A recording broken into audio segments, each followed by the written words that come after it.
Hello বন্ধুরা, তো কেমন আছো? আশা করি ভালো আছো, আমিও ভালো আছি।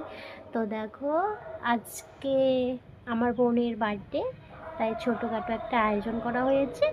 তাই এখন আমি রাঁধতে বসে গিয়েছি।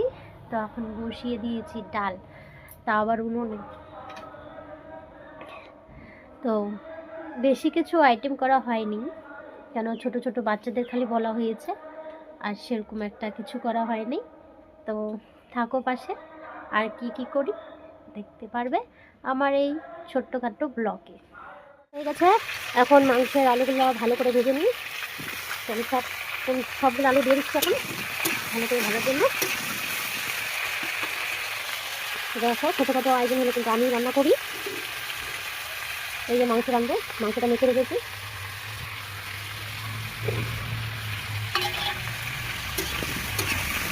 এখন লবণ আর হলুদ দিয়ে দিই। এক হাত দিয়ে ক্যামেরা ধরতে আর রাঁধতে না খুব অসুবিধাই হয়। কী করবো, আমাদের তো আর ক্যামেরাম্যান নেই যে আমাদেরকে কেউ ক্যামেরা কেউ ফোনটা ধরে দেবে। লবণ দিয়ে দিচ্ছি। আর উনুনে তো রান্না করি না বলতে গেলে, উনুনে রান্না করি না, তো বাপের বাড়ি আছে ওই সাথে রাঁধি। তো এই যে উনুনে আজকে রান্না করছি, আর এদিকে আগুন যাচ্ছে তাড়াতাড়ি, একবার ধরে ধরছে একবার আসতে হচ্ছে, কী করবো দিতে পারছি না, যা হয় মনে না রান্না। তো ভালো করে এখন মাংসের আলুটা ভাজা করে নিই।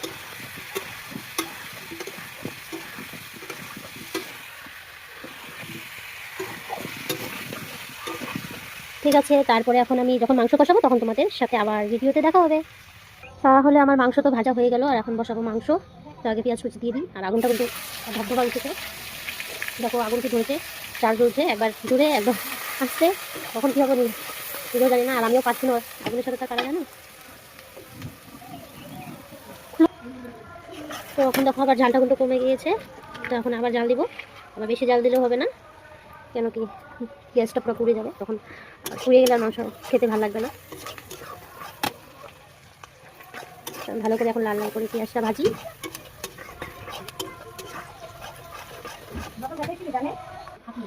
তো দেখো, এখন তো আমার মাংসের পেঁয়াজটা লাল লাল হয়ে গেছে। তো আমি এখন ক্যামেরা ধরবো দেখে হাতা দিয়ে মাংস দিচ্ছি। তো দেখো, হাতা দিয়ে মাংস উঠিয়ে দিচ্ছি। এখন আমি মাংস কষাবো।